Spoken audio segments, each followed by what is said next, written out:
You've probably seen it in your own town, right? A beautiful old church, maybe one that's been there for 100 years, with a for sale sign out front. It's a story playing out all across the country. And in this explainer, we're going to break down exactly why it's happening. It's a really powerful question, you know? It touches on community, faith, and these massive shifts in our society. This isn't just about empty buildings. It's about a fundamental change in the American landscape. So what is really going on here? And look, this isn't just a hunch or a feeling people have. This is a real data-backed transformation. So let's dive in and look at the numbers, the people, and the very powerful reasons driving this change.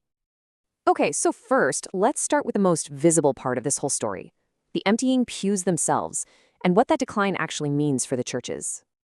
This right here gets to the heart of it. For decades now, major denominations, like Methodists, Presbyterians, Lutherans, they've been documenting a net loss. That means they're consistently closing more churches than they open. And what's really crucial to understand is that this trend isn't just continuing, it's actually speeding up. So, if people are leaving the pews, where are they going? I mean, they're not just vanishing, right? Well, that question leads us directly to the main group driving this entire phenomenon. Let's talk about the knowns. This is the name researchers have given to this rapidly growing group of Americans who, when asked about their religion, say they're unaffiliated. Now, it's a really broad category. It includes atheists, agnostics, and a whole lot of people who just say their religion is nothing in particular. The rise of this group is absolutely central to this whole story. Okay, so why is this group getting so big so fast? Well, it's not one simple thing. Let's dive into the really complex web of reasons people are choosing to step away from organized religion. First up, you've got the big intellectual reasons. For a lot of people, it just comes down to a conflict between faith and reason.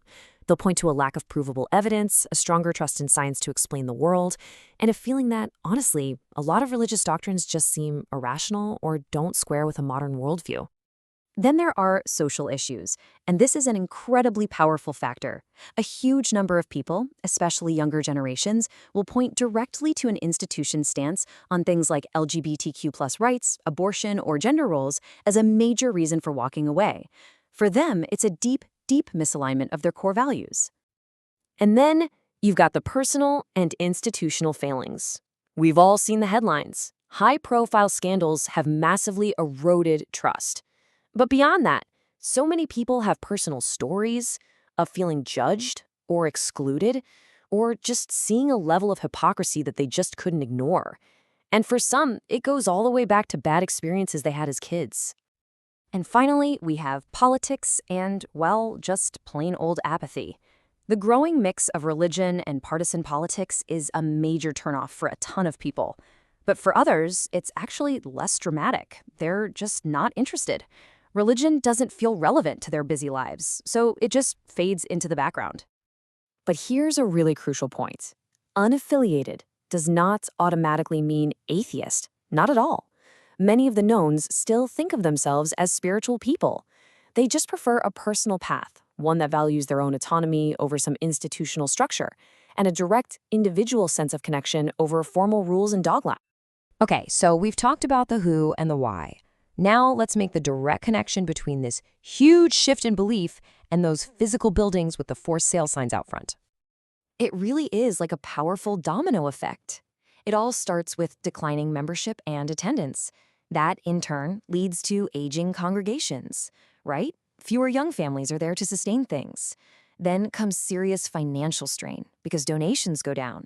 And finally, the cost of just maintaining a huge, often historic building, it becomes impossible. The last domino to fall? The church closes its doors for good.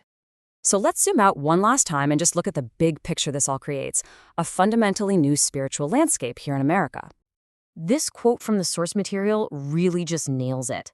The landscape is undergoing a significant transformation. And that key phrase there, net contraction, that's just a formal way of saying the total number of physical churches in the country is actively shrinking. And from the looks of it, this isn't stopping anytime soon. The trend is expected to continue. And while some new churches are being planted, it's just not enough to make up for all the closures. This is especially true in rural areas, which are often the most vulnerable and are losing what was once the central hub of their entire community. This is the new reality everyone is trying to figure out. Which leaves us with this final, really critical question. For centuries, these institutions weren't just for worship. They were centers of community, charity, and social life. So as they disappear, what, if anything, is going to take their place?